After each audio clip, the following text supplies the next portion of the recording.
अस्सलाम वालेकुम नाजरीन, मैं हूं फैसल मुनीर और मैं इस वक्त मौजूद हूं लाहौर में चमड़ा मंडी पर। चमड़ा मंडी वो जगह है जहां पर कुर्बानी की खालें और पूरा साल जो जानवर ज़िबा होते हैं उनकी खालें यहां पर लाई जाती हैं और यहां से एक्सपोर्टर्स और अंदरूनी मुल्क जो ताजर हैं वो इसको ख़रीदते हैं।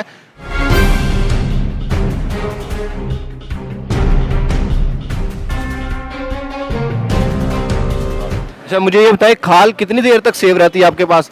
यानी कि अगर कुर्बानी का जानवर आया या कोई और जानवर उसकी खाल आई है तो वो कितने टाइम तक आप सेव कर सकते हैं? हाँ, हम उनको अगर हमारे पास बर वक्त खाल को पहुँचा दिया जाए, हम उसको सेव कर लेंगे और नमक लगा देंगे उसको, और वो तकरीबन अगर वो ज़्यादा देर होगी तो वो खाल ख़राब हो जाएगी, वो हमारे किसी कारआमद नहीं आएगी खाल। कितने दिनों तक खाल सेव रहती है? ये तकरीबन ये गर्मी में 8 से 10 दिन तक इसको सेव रहते हैं। उसके बाद ये आगे इसका प्रोसीजर शुरू हो जाता है।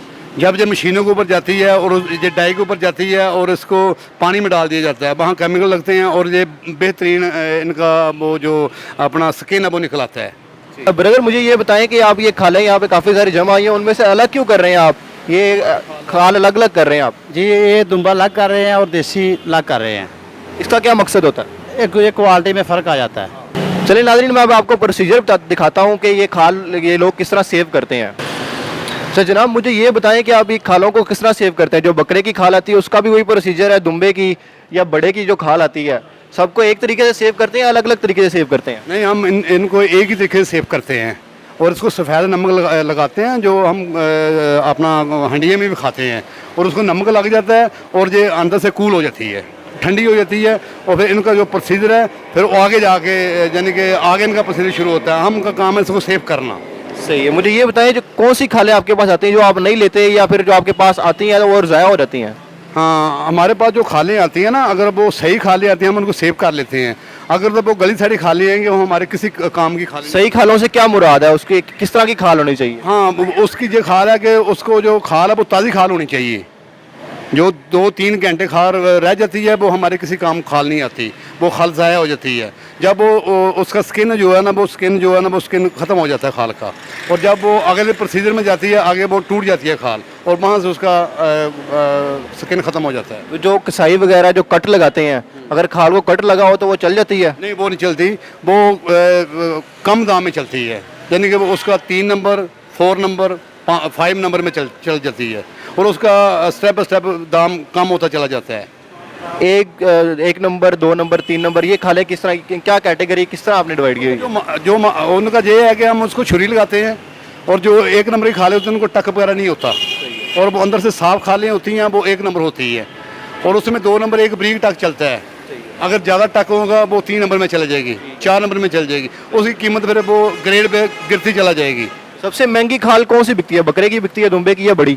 नहीं, वो स्टेप बाय स्टेप होती है कि अगर बकरी की खाल होती है वो भी अपनी सतह में ठीक चला जाती है, लेकिन इस वक्त बकरी की खाल का तकरीबन दाम तो मंदा चल रहा है, लेकिन ओवरऑल दुम्बे की खाल और छतरे की खाल से कहीं ऊपर है, क्योंकि वो 50-60 रुपये का दुम्बे खाल चल रहा है। जो ईद आ रही है ना, इसके ऊपर जो हम सुन रहे हैं जो चल रहा है वो 50 के ऊपर नहीं चलेगा। उसका मेन मकसद है कि एक तो वो सपोर्ट नहीं हो रहा, दूसरा गर्मी की वजह है, वो उनका जो स्किन होता है ना वो नरम होता है बकरी खाल से। सही है। अच्छा, जो मदरसे में लोग करते हैं या फिर जो इज्तिमाई कुर्बानियाँ करते हैं वो तो 2-2 3-3 दिन अपने पास खालें जमा रखते हैं, या फिर कम से कम एक दिन जो होता है ना शाम तक उनके पास खालें जमा होती है, अगले दिन की फिर दोबारा आती हैं, तो उनको वो सही तरीका कार है उनका, वो टाइम पे भेज देते हैं खालें? हाँ, उनसे मैं ये बात करना चाहता हूँ कि जो मौलवी हज़रात हैं मदरसे वाले हैं, अगर वो खालें रखेंगे वो खालें किसी काम नहीं आएंगी।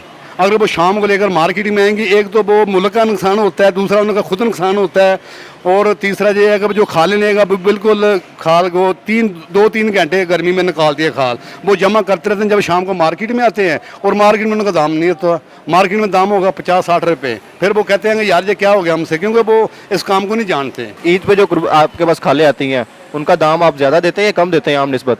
नहीं, एक्चुअली ये गर्मी चल रही है, इसमें दाम खाल का नहीं होगा। एक तो वो खाल ख़राब हो जाती है हमारे, जब हमारे पास आती है खाल वो खाल का असल जो हालत है वो नहीं रहती और खाल ख़राब हो जाती है। ऊँट की खाल है, ऊँट की खाल की क्या कीमत होती है? ऊँट की खाल जो है वो इसकी पहले कीमत होती थी, लेकिन अभी उसकी कीमत नहीं है।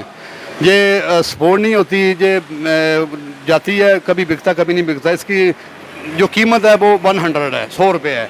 अगर ज़्यादा करेगा तो 200 रुपये कर लेगा, इससे ज़्यादा कीमत इसकी नहीं चल रही है।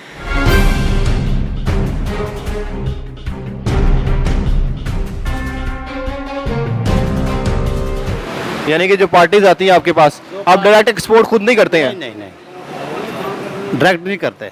जो बड़ी बड़ी कंपनीज है लेदर का काम जो करते हैं, वो उनके बंदे आते हैं आपके पास, वो लेके जाते हैं आगे? हाँ बिल्कुल सही बात। जी नाजरीन, आपने चमड़ा मंडी का प्रोग्राम देखा। हर साल मुल्क में कई लाख खालें जो सी वो ज़ाया हो जाती हैं।